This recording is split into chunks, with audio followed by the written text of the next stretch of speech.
On May 22, 2013, the Harok family were going about their day in a quiet Czech village, completely unaware that their lives were about to be violently ripped away. A man with a dark past and an even darker future walked into their home and left behind a trail of death. By the time anyone realized something was wrong, it was too late. The family was gone, 4 lives cut short in an instant. And as authorities began to piece together the horror, he was already on the run, desperate to escape the consequences of his actions. He had no enemies, no obvious motive, but that didn't stop him. Today, we're going to take a closer look at the Harok family massacre and how it became the most chilling crime the Czech Republic had ever seen. Veronika Harok, the mother, was a respected teacher at Brno grammar school who taught Czech and history, and on top of that, she was a student counselor. At home, she was a loving wife and mother, keeping her family grounded and connected. Martin Harok, her husband, was an entrepreneur with a seemingly stable career. But he was also a family man, with 2 kids, Flip and David, and even found time to be part of a local ukulele orchestra. That was Martin, who always found joy in the little things, especially when he got to share them with his son, Flip. Flip was doing everything right. He was a university student at Massacre University, studying hard, building a future for himself. He was a good guy, active in the ukulele orchestra with his dad, and had a girlfriend. He was set to have the perfect life. The youngest, David, was just 16 and a talented soccer player with a bright future. He was full of energy and always ready to take on the world and had everything ahead of him. Before the family's lives were lost, Kevin Dahlgren, Veronika's cousin from the U.S., had arrived in the Czech Republic for a visit. His background was pretty standard, or at least that's what everyone thought. Born in 1983 in Sacramento, California, his family had ties to the Harok family going back decades. But the reunion, which was supposed to be a warm family gathering, took a dark turn that no one saw coming. His stay in Brno was supposed to last 3 weeks, but he had other plans. His arrival in early May 2013 was rushed. He had a ticket to Vienna, but no real plan, and barely any ability to communicate in Czech. Things were already off, and no one could have known just how far he'd spiral into madness. And so, what started as an ordinary day, work, study, family time, quickly turned into something nobody could have seen coming. Dahlgren wasn't just a guest in their home. He was the person who would change the Harok family's fate forever.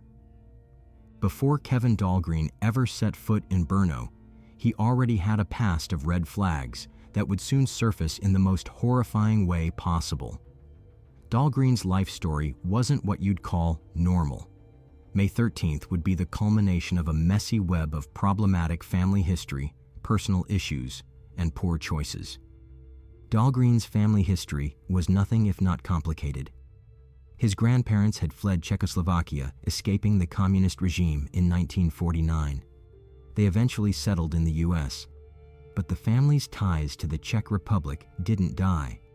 After the Velvet Revolution in 1990, the Harok family and Dahlgrens started reconnecting. It all seemed like a typical family reunion until you dig a little deeper.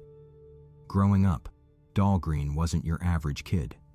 Undiagnosed mental health issues that had gone untreated had him fighting his demons and his emotions. He was known for having anger management problems, which usually manifested as violent outbursts that drove people away. At one point, he thought joining the military would solve everything, but it didn't. He got expelled from military school, and that was a sign that his issues weren't just a phase, and with that, his life just spiraled further. By the time he made his decision to visit the Harok family in May 2013, things had only gotten worse. He reached out to them when he already had a ticket to Vienna and would be arriving soon. He didn't speak a word of Czech and had no clear plans, but somehow, the Harok family agreed to pick him up from the airport. They didn't know it yet, but this would be the worst decision of their lives. When Dahlgren arrived in Brno on May 2, 2013, something was off from the start. His psychological issues weren't something he could hide for long. As the days went by, Dahlgren started sending weird messages and making strange decisions. He was unhinged, but the family had no idea how much worse it would get. By the time May 22nd came around, Dahlgren's dark side was ready to surface. The morning of May 22nd seemed just like any other for the Harok family. Nothing hinted at what was about to happen. It was a day that would change everything, but no one could have predicted how quickly everything would happen before the police caught on. 6:40 a.m. was the first sign something wasn't right had already passed. Veronica called in sick, even though she rarely misses class at her local school. A headache, she said. It wasn't too alarming at first, but when you look back, it feels like the first domino had already fallen. She canceled her Czech and history classes for the day. Martin was at home too. A 55-year-old entrepreneur with a stable life, successful business, a happy family, everything you'd expect. But none of that mattered as he killed Martin with multiple stab and slash wounds, with some made with an axe. Philip, the older son, was also home, and he was murdered while lying in his bed with multiple stab and slash wounds to the head and neck. Things had gone from ordinary to horrific, but this was his tipping point. His mental state had shattered, and there was no going back. Veronica's wristwatch stopped ticking at 8:33 a.m. when she was murdered by 29 stab wounds, a stab to the neck and a fatal blow to her brain that ended her life in that exact moment. And just like that, a wife, a mother, and a teacher were gone. Dahlgren's next move was to carry on as if nothing had happened. At 9 a.m., he answered the doorbell when the postal delivery man arrived, and he took the mail as if nothing had happened. By 10:30 a.m., he'd canceled a tutoring session. Nothing seemed out of place. At 11 a.m., he turned away the family's cleaner, asking her to come back another day. It wasn't a strange request on its own, but in the context of everything else, it felt unsettling. Still, no one thought to call it in to check what was happening inside the house. Dahlgren was calm through it all. Around 12:30 p.m., David arrived home, unaware of the horror awaiting him. He was only 16 at the time and expecting to spend a normal day with his family, but he never got that chance. Dahlgren attacked him with the same force as the rest of the family, stabbing him 6 times, smashing a rock against his head, ultimately killing him from a cut on his throat. Dahlgren simply left for the airport after David's murder, and he was still calm. He sent a text to a family friend at 3:14 p.m. saying the Haroks had left for Vienna and that he planned to follow them. Then he took a taxi to the airport and boarded a flight to Washington, D.C. The entire family was gone, and Dahlgren was on his way to get back to his life as if nothing had happened. It wasn't until later that evening, around 10 p.m., when neighbors noticed smoke coming out from the Harok's garage. They thought it was just a small fire, but it wasn't. Dahlgren had lit the house on fire to cover his tracks. His next task was getting out of the country, and fast. What followed was a series of calculated moves that showed just how cold he truly was. Dahlgren wasn't rattled, even as he messaged a friend at 3:14 p.m., claiming the Harok family had already left for Vienna, and he would be joining them soon. It was a quick, calculated lie, a way to cover his tracks and make it seem like nothing was wrong. At that point, authorities still had no clue what had actually happened inside the house, and Dahlgren knew he had a small window to get out before things got serious. By 5 p.m., he was already 140 kilometers away in Vienna, standing at the international airport. It's easy to overlook, but the choice of Vienna wasn't random. It was a smart move and gave him access to international flights. This meant he could get out of Europe and into the world before anyone had a chance to catch up. He was already planning his escape, and the Czech authorities were the last thing on his mind. At 10:46 p.m., Dahlgren boarded a flight to Washington, D.C. in an attempt to disappear. He figured the farther he got from the Czech Republic, the more time he'd buy himself. Inside his luggage was direct evidence of his crime, a pair of blood-spattered shorts. But he wasn't worried about what he'd left behind by that point. He was just focused on getting to the US. As the flight cruised over the UK the next day, things had changed because the police had caught on. The Czech authorities knew Dahlgren had fled, so they issued an international arrest warrant. A warning was sent to the flight crew at 1 p.m., but the plane was already in international airspace by then, so the crew kept flying. Their flight was the last leg of Dahlgren's freedom. The authorities were tracking him. Now, it was just a matter of time before they caught up. When the plane landed at Washington Dulles International Airport on the afternoon of May 23rd, Dahlgren thought he'd made it. He was convinced he had outrun what he had done, but the U.S. wasn't a safe haven. U.S. Customs and Border Protection had already been tipped off by the Czech police, who were waiting for him at the airport.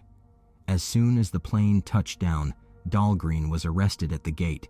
The blood-stained shorts in his luggage were enough evidence for the authorities to arrest him, and DNA tests confirmed the blood was from the Harok family.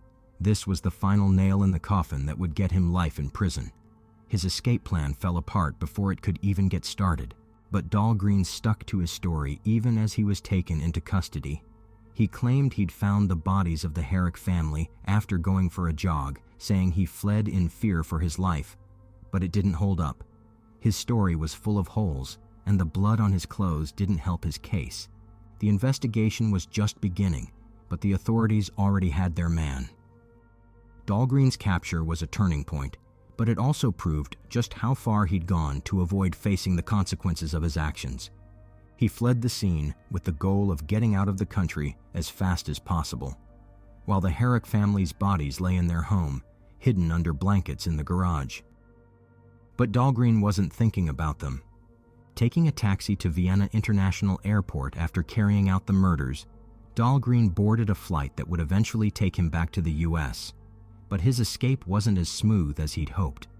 The timing of his flight raised some serious suspicion. As soon as the authorities in the Czech Republic started piecing things together, they realized Dahlgren had already fled the scene, leaving everyone scrambling to catch up. Dahlgren's decision to fly to Vienna seemed like a quick, calculated move to put as much distance between himself and the crime. But it wasn't a foolproof escape. While he was thousands of miles away, the Czech authorities weren't about to let him get away that easily. Law enforcement in both the Czech Republic and the US knew they had to move fast if they wanted to stop him from disappearing forever. When Dahlgren finally landed at Washington Dulles International Airport, he thought he was in the clear, but as soon as he disembarked, U.S. Customs and Border Protection officers were waiting for him. The moment he stepped off the plane, they arrested him for the 4 murders. His plan to run and hide had completely backfired, but even with all the evidence stacked against him, Dahlgren stuck to his story. In a bizarre attempt to distance himself from the murders, he claimed he had found the bodies after their deaths and, terrified, decided to flee. He insisted he wasn't the killer. He was just some innocent guy trying to escape a situation gone horribly wrong. Of course, that explanation didn't fly with law enforcement. It didn't make sense that someone would be so terrified by discovering dead bodies that they'd immediately bail out of the country. His behavior before and after the murders, canceling appointments, sending odd messages, and showing no real signs of distress painted a different picture. Everything pointed to Dahlgren as the killer. His actions, combined with the forensic evidence, showed he'd not only committed the murders, but had planned his escape afterward. Dahlgren's story fell apart, and it didn't take long for the authorities to see him for what he was, a liar. Once Kevin Dahlgren was apprehended, the legal system wasted no time getting him behind bars. He was extradited from the U.S. to the Czech Republic on August 31, 2015, making him the first American ever to be sent there under such circumstances. A psychiatrist's testimony revealed that Dahlgren was quiet when questioned by police, but he opened up to the psychiatrist, spending way more time with her than anyone else. She saw him as someone struggling with a mixed personality disorder. Before heading to Brno, he'd been thinking about going to Africa to kill poachers, and he felt fine when he first got to Brno. But things changed when Martin kept pressuring him to find a meaningful job. The psyche evaluation thinks this is what sent him spiraling back to the same dark place he was in his mind as in the US. He spoke about an internal voice that told him what to do to become a hero. But the psychiatrist didn't buy the idea of psychosis. In fact, no one in a psychotic state could carry out murders like he did. It was a little too methodical. The case was an international spectacle, and the authorities weren't about to let Dahlgren slip through any cracks. Once he was in Czech custody, psychiatric evaluations were conducted, and Dahlgren was deemed sane and fit for trial. No last-minute play for an insanity defense was going to work here because the authorities weren't going to buy it. They knew Dahlgren understood exactly what he was doing when he killed the Harok family. He was in full control, and that was a fact. The psychiatrist also mentioned how Dahlgren seemed to see the Harok family as a source of his stress, while he was indifferent to everyone else. So, by March 21, 2016, the defense and prosecution were given the green light for a trial. There were no more delays, no more games. Justice was coming for him. By July 20, 2016, Dahlgren's fate got tied to a life in prison. The court handed him the harshest sentence they could, but Dahlgren wasn't about to accept that without a fight. He appealed, hoping the court might show some mercy or reconsider his sentence. But the court made it clear in March 2017 that there weren't going to be any second chances. The life sentence was final, and that was that. But the case ran into a problem on January 11, 2018, just a few years into his sentence. Dahlgren did something that honestly didn't surprise anyone who'd been following the case. He hung himself in his cell at Valdez prison. His death left a trail of unanswered questions, but it almost felt fitting for many close to the Harok family. The man who had ended 4 lives was now gone. After his suicide, attention turned to the prison guard on duty that night. Could the guard have done something to prevent it? Was there any negligence involved? Investigators looked into it, but after a thorough inquiry, they found no reason to press charges. But the big question is why? Why did Dahlgren murder the Harok family? Why did he do it? Despite countless opportunities, Dahlgren never spoke a word. He refused to testify, leaving everyone guessing about his true motives. Was it a mental breakdown, or was there something much darker at play? His troubled past hinted at deeper issues, but we'll never know for sure. Dahlgren didn't exactly have a history that screamed model citizen, and if you take a closer look, it's not hard to imagine how things could have spiraled into violence. His past was a mess, full of unresolved issues and red flags that could have easily led to something catastrophic. Mental health struggles were clearly a part of his story, though they were never diagnosed or treated properly. He dealt with problems that weren't addressed for years, and some argue that his instability played a huge role in what happened. Dahlgren refused to speak, and he committed suicide, keeping the truth to himself. His silence ensured the reasons behind his murder spree would remain a mystery, and that's the saddest part of the Harok family massacre. Was it a mental breakdown? Was it something else altogether? We would love to know your thoughts in the comments section. If you like the way we create these videos and you want to help bring more cases like this to light, hit that like button and subscribe for more deep dives. Thank you once again for watching.